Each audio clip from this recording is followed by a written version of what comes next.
All right, join us now on Inside TBT for the first time in 2 years. Man, it don't feel like that long ago. Yeah, because we bug you a lot. But Romeo Travis, welcome to the show. How we doing, man?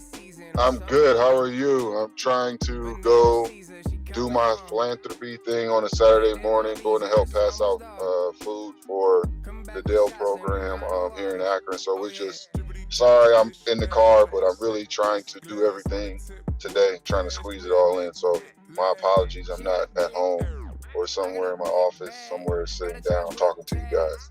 Nah, we love it, man. Any chance we get to chat with you, it's all good. We appreciate your time. It has been a long time coming, and I know you and Andrew stay in constant contact, but it's good to see you again, man. We're excited to chat about TBT stuff and beyond. I guess we'll just dive right into it. Sounds good. You've been with TBT since the beginning, man. I just want to, from an outsider's perspective now, right? It's been a couple of years. How crazy has it been? And did you expect, this big of a leap in just a handful of years?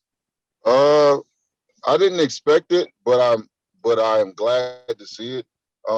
With basketball not being a lot of basketball played in the summer, it was prime time for something to happen to draw basketball lovers' attention to it. And TBT is the perfect kind of tournament because it crosses the entire country.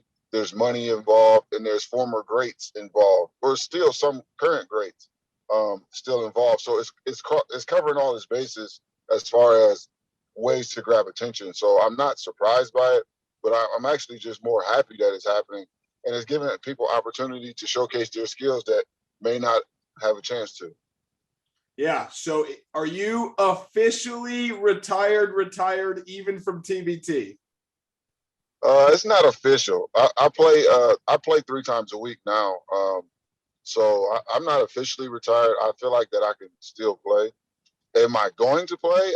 I don't know, but I know I can still play. So am I going to play? I don't know. We're in contact with a lot of GMs. Are you telling me I can tell them that you may or may not be available? I may be available. I might be a player coach. So, but I don't. I'm always here to help, especially Mid-American Unity and teams like that who don't have a lot of notoriety, who don't get a lot of eyes on them. So I'm more of that guy who try to help the underdogs. So I'm here. I'm just here to help, man. If somebody needs my help, I'm more than willing. But my loyalties to Mid-American. If my guy Mike calls me, then I'm locked in with him. If not, we'll see how it goes moving forward. So take out Mid-American Unity for a second. Obviously, you've been a TBT fan the past few years. Who've been some of the teams that you've enjoyed watching, or even some of the players? ALS, I always enjoy watching them. They always have they find one of the most talented guards in the country every year and put them on a team. So it's always interesting to see who they get. Overseas elite are a lot of guys who are my former peers and former guys that I knew personally. So I enjoy watching them. And then last year when I seen Joe Johnson go crazy, was it last year that Joe Johnson went crazy? Year before. 2 years ago. The year before when Joe Johnson was going crazy. So it's always fun to see a guy that I haven't seen before. Like, oh snap, I forgot about him. And see him go crazy, man. It's fun because it's always somebody new. It's the guy from the herd. I forgot his name, but the kind of chubby set. The kind of chubby set guy who became a household name by the end of the tournament. So it's always interesting to see. It's always one new guy that we don't expect to come out there and put on a show. What was your biggest recruiting pitch to get guys to join Mid-American Unity? What was your reasoning behind why they should play in TBT? We're an egoless team. We're all out here just trying to win and play together and realize that some days it may be your day, some days it might not be. But as long as we come here, we're going to play together. And so that's more so what we were trying to sell guys. Well, not sell because it's the truth. We're telling guys, if you come here and you're better than somebody, or if you're playing better than somebody, you're going to play in that moment. And a lot of other teams couldn't commit to that. Well, one thing that we like to do on this show is, tell people why they should be watching TBT, right? Because a lot of people don't know about it, but as soon as they find out about it, they're hooked for life. Yeah. And all three of us, I think, are really good examples of that. What would you say if you were trying to recruit a fan, right, and get their fandom to be locked in on TBT in the summer? What would you say to them? I would say that, first of all, it's the summertime, you're only going to watch baseball. Like, only thing on TV is baseball. So, like, it gives you something besides baseball to watch. And it's actually guys that can really play basketball. I could see if it was like one of your local towns tournaments with a bunch of random guys who never played past high school. But these are some really good professional and some other guys who played professional athletes or who have aspirations, so they really take it serious. It's not like any of those other summertime leagues, whereas these guys really take it serious. They train, they have practices, like it's a real life professional setting. The production is professional. From watching it on ESPN to things of that nature, like it's done professionally, and so I think that is important for me as a fan, to make sure that I'm not watching no trash. I agree with that. So you've played a lot of basketball in your life, from the early days to playing in Akron. It seems like you played in every country overseas. But do you have a TBT moment that sticks out to you, that when you think about when you played in TBT, you were like, damn, this guy, I had to go up against him, or we beat this team? My favorite TBT moment is when Drew hit the game winner down in Columbus. That was a great moment, just to see my friend Drew, who's often undervalued by the normal basketball person, who's not people who know basketball value what Drew brought to the table, but the people, just a normal fan, a lot of people all used to kind of slight him and talk a little trash to him. But for him to hit that game winner, it kind of like on national television, and it kind of showed people like, and this was later in his career. I can imagine if we were 25 when the TBT came out, I think we might not lose a tournament. But since we were 35, it was a little bit different. But to see Drew hit that game winner, like it was special for me. So Andrew alluded to it. You've been around. You are a basketball savant. You know everybody. You've played everywhere and against everybody. I want to know some guys that you either played with or played against, or maybe they're still playing in the NBA right now. Who are guys that are just tailor-made for TBT that you want to see in the next year, 2 years, or 5 years from now? I would love to see like Tyrese Rice. He's just a bucket, man. Like I love watching. I don't love playing with guards that does it, but I love watching guards just go crazy. It's one of my favorite things. My guy, man, one of my favorite teammates ever, Chris Lofton, who went to Tennessee. We played twice overseas together, and just to watch him go crazy, because I've seen it on numerous occasions in person. If he get that first one and he get that little trot going back, it's about to get ugly for somebody. And so I love watching guys go crazy. But that's something that as a big, you don't get to do that, right? I don't get to come down and shoot 6 or 7 threes in a row, so I enjoy watching that. But really, my favorite thing is to see a real true big dominate the paint. And they keep throwing in the ball, and there's nothing the other guy can do. He's just along for the ride. So I want to see some bigs this year kind of get loose, man, because it's hard to see bigs get loose in this kind of setting. My guy Costa Koufis, I've known him since high school, and I watch him and watch how he's developed, and seeing that his skill set has been at a high level ever since he was in high school. So I love watching him play. Jeff Gibbs, he was my teammate over in Germany. I known him. He was my teammate when I was a rookie. So this is how long I've known Jeff. And so just to watch him still, dominate at that level, and, kind of jealous. Like, Jeff, he's older than me, and he's still out there just killing people. Like, I need to know the sauce. Yeah, he's the ageless wonder of TBT. He gets younger every year, I think. Man, I don't know what Jeff is doing, but he better call me, or I'm requesting drug tests. So you've definitely stayed busy. A lot of players kind of just fade away. You've stayed busy. you helped coach St. V's to a championship this year. How cool was that for you to get to go back, coach for your high school, and win a championship? It was amazing, man. A lot of people ask me, is it different, from high school? And I always say it's not even close because I've never been a coach. I've never been on this sideline. So, of course, it's not going to be the same. The preparation is different. The things you have to worry about are different. Being a coach now is like I have to room check. I have to make sure guys are where they're supposed to be. Guys are thirsty. I'm the guy running to Walmart to get the Gatorades and the snacks for everybody. And so for me, it was great to be a part of it. Have my influence. Coach Drew let me coach. I just wasn't there by name or just stood in the corner. He really pushed me to coach. Like, no, he'll be like, Rome, you got him today. And I'm like, what? Like, yeah, you take him. You coach for today. And so like he gave me those opportunities. And he always asked me what I thought. And it was really important that Coach Drew, being a legend like that, really cared about what I had to say or what my thought process was.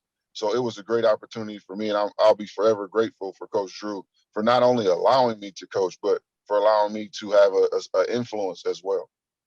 I remember being a high school basketball player, and my staff had former players from my high school on staff as well, and we would just pest him with questions like all the time. What was it like when you were here? Blah, blah, blah. Tell us a story about this guy, that guy. But our coach didn't play on one of the best high school teams ever with some of the best high school players ever. Did you just did it get old? Were they just bugging you, or do they know hey, you got time for one question a day sort of deal? No, their kids are pretty cool. And if we're in the mid conversation, we'll have a conversation. But on a normal day, we're not having conversations. Like normal day, we're here to work. I'm grateful for those times, man. They were some of the most special times in my life. I enjoyed it. I still smile when I think back about, but I'm not here to talk about that every day. I'm not don't sit here and ask me any questions if it's not pertaining to practice, schoolwork. We're here to work. If we just hanging out in the locker room, chilling, we could talk about almost, not everything, almost, almost anything. But as far as, just on a daily, we're talking about basketball. Like them, I want to talk about you. I want to know about you. I want to know what's going on in your life. I played. I did everything that I'm going to do. Now let's talk about you. Let's focus on. I don't want to focus on me. I don't want to be the center of attention. I'm more of a guy who I'm trying to lift these guys up. I'm trying to encourage you. I want you to talk about your day. Don't ask me what I was doing. What you do today? How was school for you? What I did doesn't matter. You know what I mean? I'm here now to help you get better. And so that's just my train of thought. Obviously, I'm not going to shy away from any conversation, but I try to steer conversation away from my past and into their future. That's a great way to look at it. Do you view the game differently now as a coach? And are you like, oh man, I gave that one coach a hard time. I should have been nicer on him. I gave all my coaches a hard time because I asked a lot of questions. I always need to know why. I need to understand what we're doing, why we're doing it. Once it makes sense, I'll run through a brick wall for you. If it don't make sense, I'll just stand there and look. I used to stand there and just look at you kind of crazy. So now, I understand how I needed to be coached. So I'll fully explain the drill, thoroughly let you know why we're doing it, and then after that, there's no more questions. My old college coach, he would explain what we're doing, and say, whatever the rules are the rules. You can't ask me any questions. Coach, was I supposed to be here? What's the rules? And so, it alleviates a lot of unnecessary conversation where if you're confused, just go back to your rules and play your rules. And and that will help guys learn to play harder instead of thinking and wondering, am I in the right spot? Am I doing the right thing? Worst case scenario, just play hard. If you think you're doing something wrong, you can overcome that by playing hard. And that's what I try to tell the guys. And of course, I owe a lot of my coaches apologies, especially professionally. So I would definitely owe, especially Mike Taylor.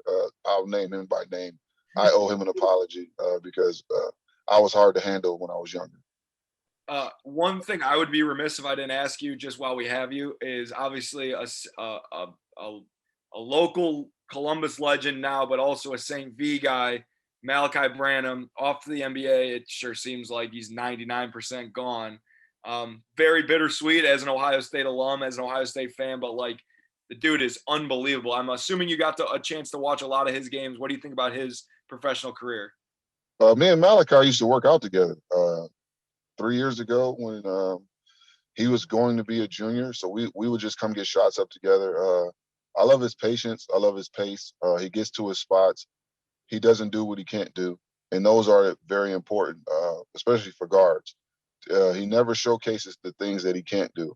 You know, he don't try things that he can't do. You know, a lot of guys, and I always tell guys, the game is not the time to be trying stuff.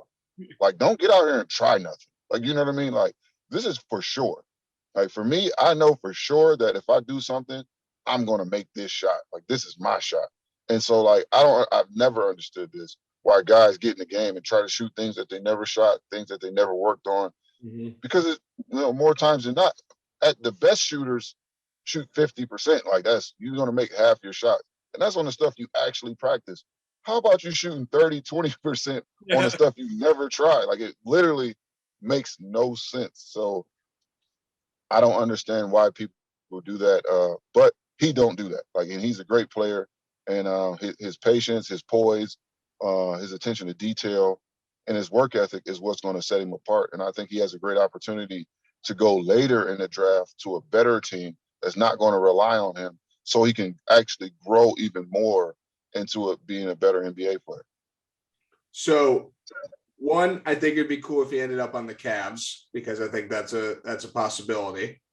And the second thing is, so now having been a coach, played AAU, played college, all the stuff we were talking about earlier, if you could give, like, I mean, there's hundreds of seniors and juniors that are completing their college career right now and are going to take similar paths as you.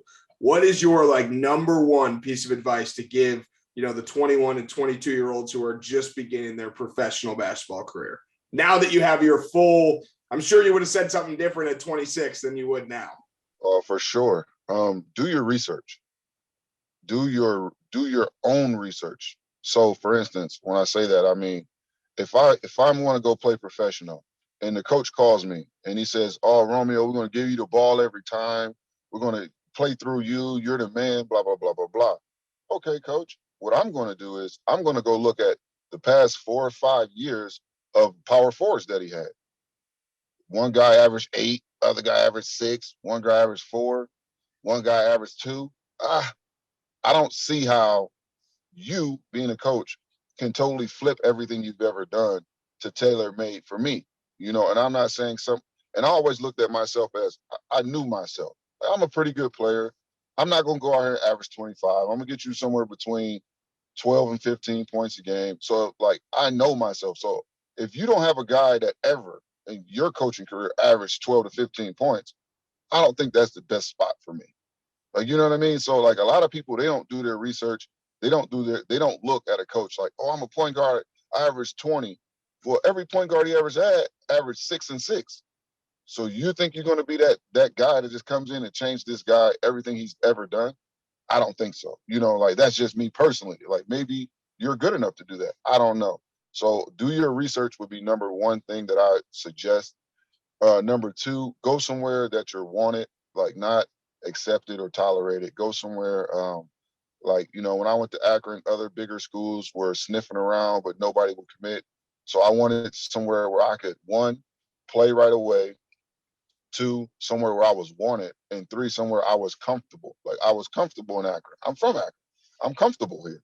Like, you know, I'm not going to be from New York City and then going to go out to Kansas and, like, you know, like, and you're not comfortable there. So your off the court life, it won't be good. You don't have a good quality of life.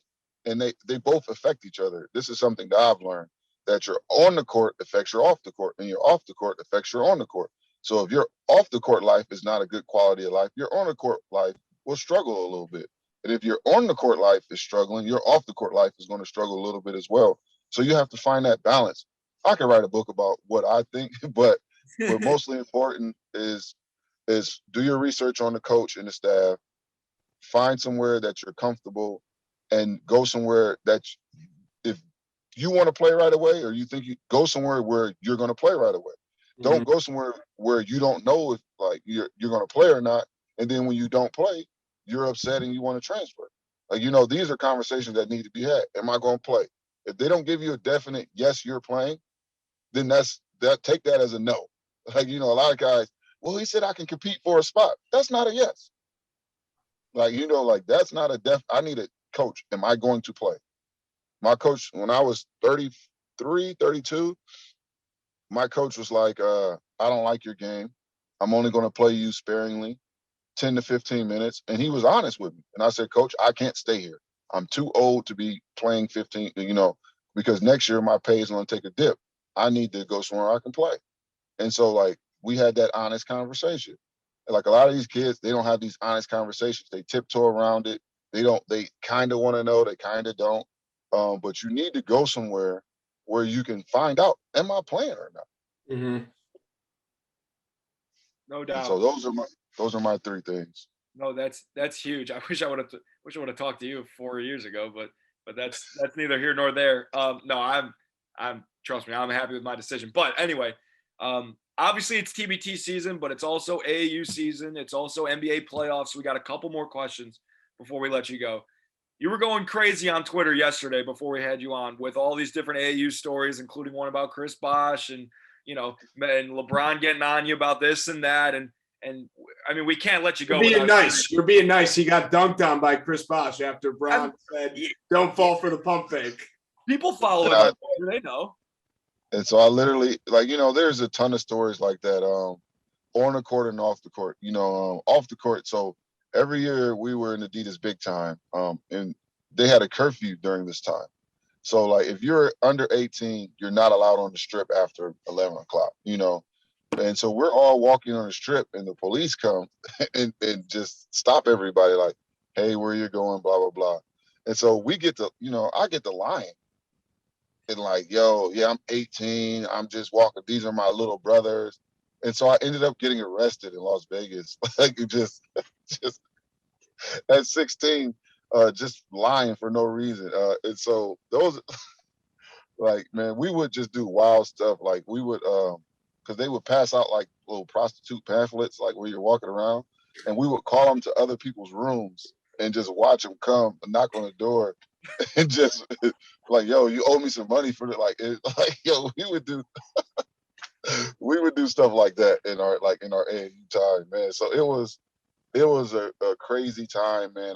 Because you know, I could only play for Northeast Ohio Shooting Stars after like June or something. So I would play with a Cleveland team before that. And my AAU coach, he got so mad, like, because we lost. He cut off the AC on the way home from North Carolina. So imagine driving through North Carolina, Virginia, no air conditioning for 8 hours because we lost. Like, he's like, y'all don't deserve air. Like, yo, what? Like, so it was like, man, AAU used to be so fun. But the biggest thing that I miss from those times is, like, we knew how to play. Like, and we, like, once we learned how to play, we played that way all the time. AAU, pickup ball. Like, we played hard. We played together. We played the right way. We making extra passes. We're in the passing lanes. We got guys out here taking charges. Like, you know, and I miss watching that.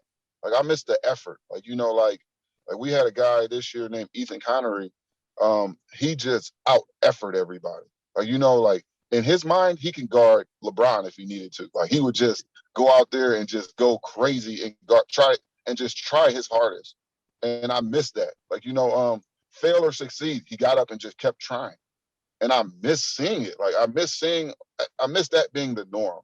Like, I miss that, like, everybody just trying. Yeah.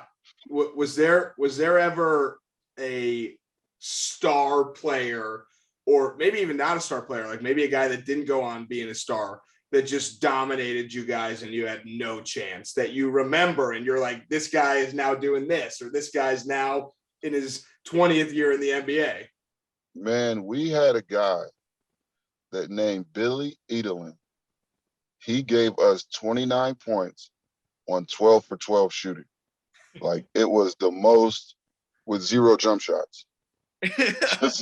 So he was a guard. and he just literally destroyed us. He got everywhere he wanted to on the paint.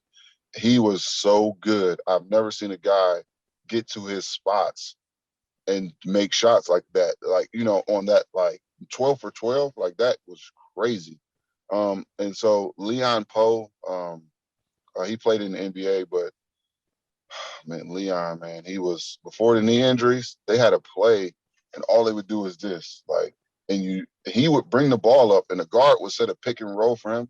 And he would just go off the pick and roll and just dunk the ball. Like it was crazy. He was so good and so athletic. Kendrick Perkins, like people know Kendrick Perkins, like Boston Kendrick Perkins, or OKC Kendrick Perkins. But high school Kendrick Perkins, oh my God. He was one of the most dominant bigs I've ever seen. You throw the ball into him, his teammates just walk away. Like they know it's a bucket. Like they know for a fact that it was a bucket. Like, so those guys, man, were so good. I watched Andre Roberson versus, man, what's my guy, Sean Dockery. I watched them play in Cleveland. Oh man, that was the first time I ever seen Sean Dockery walk the ball up the court, dribbling between his legs, getting full court pressed. But he's going full speed every dribble between his legs. And then I seen Anthony Roberson rolled the ball in and was walking over the ball, like between his legs. It was crazy. Like, just to watch those guys who were on another level, man.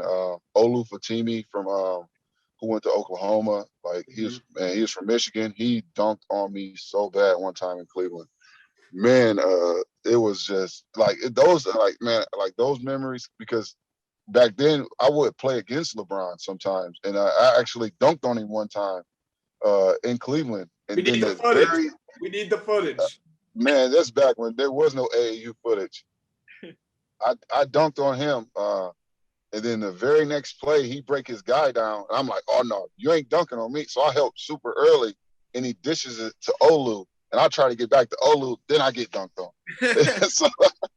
so he didn't dunk on me, but he got me set up for to get dunked on. And so, like, those are some of the AAU memories that I remember, man. It was great times, traveling, hanging out with the guys, man. It was pretty cool. All right, before we let you go, NBA playoffs, who's playing in the championship? Who's winning? Phoenix versus Miami. I don't say either of those confidently. Both one seeds. There you go. No, I like Boston because of the way they're playing defense right now, and the way that Jason Tatum and Jaylen Brown can take over a game. But also Miami's continuity in the way that they play together is really difficult for teams to handle in the NBA setting, because most teams are set up to stop one or two guys. They're not set up to stop a continuous motion of a team. You can never count out Steph Curry, and so I don't like Utah. Memphis, they're kind of young. Dallas is beat up. I want Boston. I like Boston just because their defense the second half of the year has really been special. I have zero faith in Philadelphia just because of, obvious reasons, but I don't have any faith in Philadelphia. Brooklyn, they don't play enough defense, crunch time. Boston, I got to go Boston. But Phoenix, always something weird happened to Chris Paul's teams, and that's my guy. I love Chris Paul. I consider Chris Paul a friend. But always something weird happens. Like, somebody get hurt or a jammed finger or something weird always happens to his teams where late they always fold. But back to your main question, I'm going to go Boston from the East. All right. Yeah, Boston, Phoenix, I guess. I like that. That would be cool. And I want to go Phoenix for the chip. Give my boy Chris Paul a chip, man. This is the year. I really do. I think this is the year. Even though I think the Bucks are coming out of the East. I think they're just I think Giannis is he might not be the MVP, but he is unstoppable. He's unstoppable. Especially now he can shoot. Yeah, but the thing about Giannis is he shoots, but he don't really know how. Like he makes shots, but he No, can't. Like when it comes down to when it's gut check time, I don't think he's shooting that pull up three in transition like he did in the regular season. no, Like you're right. It'll be I different. don't even think he's making a 15-footer like he did in the regular season. Um, if you let him get in a rhythm and he gets to the rim early, then he starts shooting jumpers. He's a rhythm guy. But if you take him out of his rhythm early, I don't. But he dominated so much last year. Like it's hard to say he won't do it again. He had like a broken knee and then came out the next night and had 50. Like that's He's African. That don't count. Like they heal totally different. You can't even. That's something you can't even measure. That injuries, those man, he's coming back. Like only like unless he can't walk, and he's so dominant. He's so big. He's so athletic. Only thing if Boston can't beat them, and the Bucks play Phoenix, I think the Phoenix lose to the Bucks again because they still haven't solved. Like when teams kept losing to Miami when Brown was there, they didn't solve their LeBron problem. Like they got better. Like Phoenix is a better team than they were last year, but they still didn't solve their Giannis problem. Yeah. Like you know what I mean? Like you have a glaring hole in your defense and you didn't do much to fix it. Now if what's the big guys from Boston? Robert Williams. If he comes back in the second series and he can guard Giannis and slow him down, or that's a different story. But but we're a KD 3-pointer away from talking about a totally different a whole different universe. Yeah. We're a Katie Kyrie ankle sprain we're in a whole different universe. We're not even, Giannis is still a 2-time MVP that's unproven in the playoffs. But, sometimes you need a little luck. Think about the universe if Kevin Love and Kyrie never get hurt 8 years ago. That changes everything from all the that's the 12th different multiverse that could have happened. Like if you look at Steph Curry's career, as great as it was, if the year that they won a championship, he was playing against backup point guards every single round. So he was playing against their starting point guard had got injured. So if you want to go back to multiverses, we can, alter some things around and change people's whole career. So it's And what if Derrick Rose never got injured? That's the real one. If he never signed with Adidas or Grant Hill with Fila, if Grant Hill don't play in those Filas, his ankles never deteriorate and he becomes the heir to, Scottie Pippen. He's that gap guy instead of Kobe. And so you can really you can go so many places, but Kobe's everybody had their turn. And, Kobe had his turn, Jordan had his turn, LeBron had his turn. I talk a lot of trash about who's the best ever, but it's really boils down to who had their turn. And how was your turn? How did you dominate during your era? Magic had his turn. Jordan had his turn. Even ever I was short, the Pistons had their turn. And so you have to respect people's turn and and take it for what it's worth. And I joke a lot. I talk a lot of trash about who's the greatest of all time, but it's really just everybody had their turn. And just, let them enjoy. Yeah, let them enjoy their moment, But I'm gonna still talk my trash. But ultimately, everybody had their time. Is Aaron Rodgers the greatest quarterback of all time? No. Okay, just making sure. Just making sure. He's not even my I'm a diehard Packers fan. Yeah, and he's not even the greatest Packer quarterback of all time. All right, good. All right. He may be the greatest thrower of the football, but he's not the greatest quarterback. He's probably not even top 10. All right. Who's number one? Baker? He might not even be the best quarterback in Berea right now.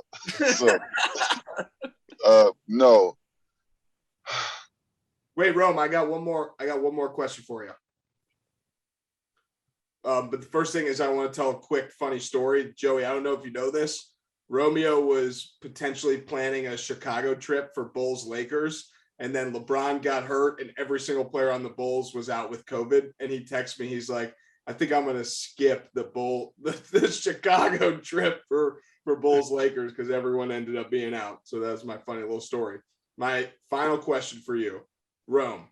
Does Bronny call you Uncle Rome? I don't know. I don't really have terms. It's just like, what's up, man? How you been? You know, it's not like, hey, like I don't really talk to him on the phone or anything, or I don't text Bronny. Like, you know, like we're in two totally different demographics. So I don't speak to him unless I see him. You know, when I my see him. dad's best friends, I call Uncle in their name. Yeah, no, all of our kids are our nieces and nephews. Drew's kids, who I see quite frequently, you know, because they live here, they call me uncle. Shion's kids, who I see quite frequently, they call me uncle. Like, so, I'm his uncle, but I just don't see him enough for us to have those.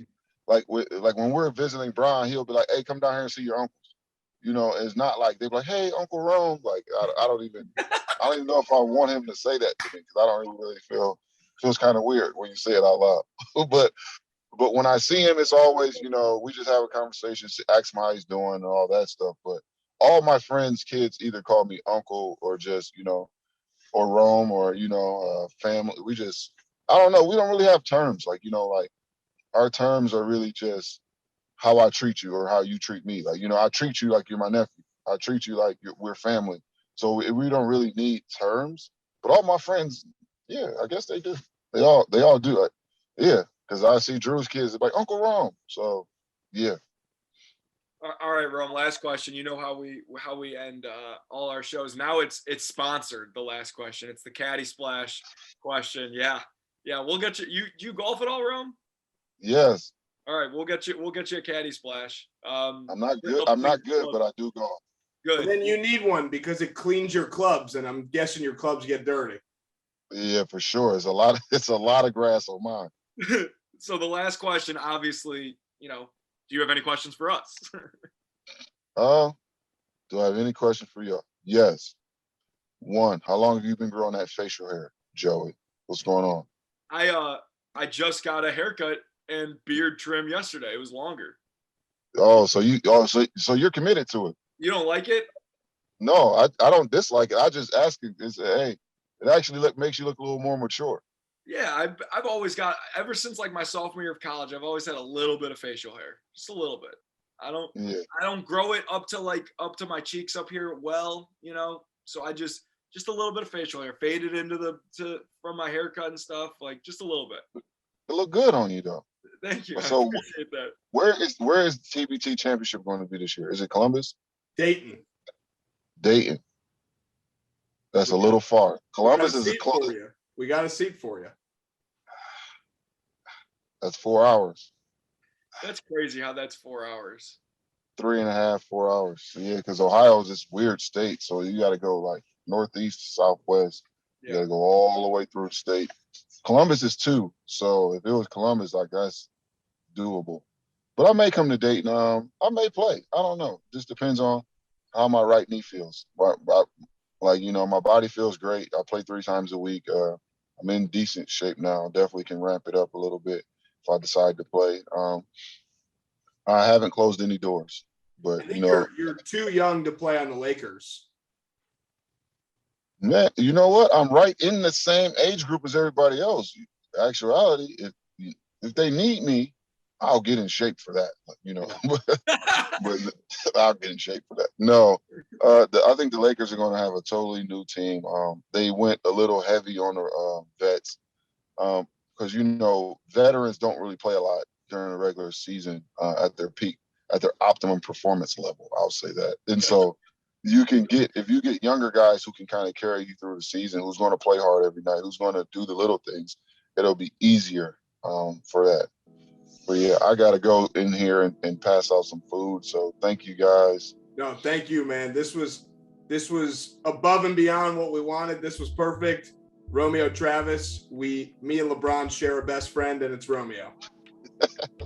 My guy Andrew, I appreciate you guys. All right, Ron, we'll see you soon, man. All right, talk soon. Happy Easter. Happy Easter.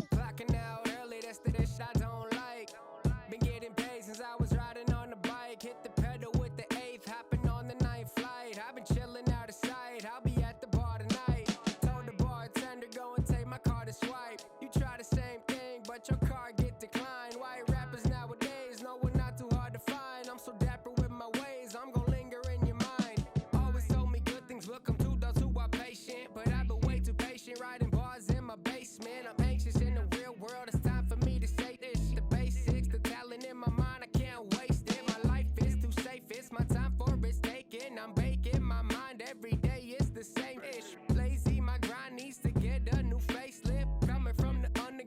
busting through the pavement.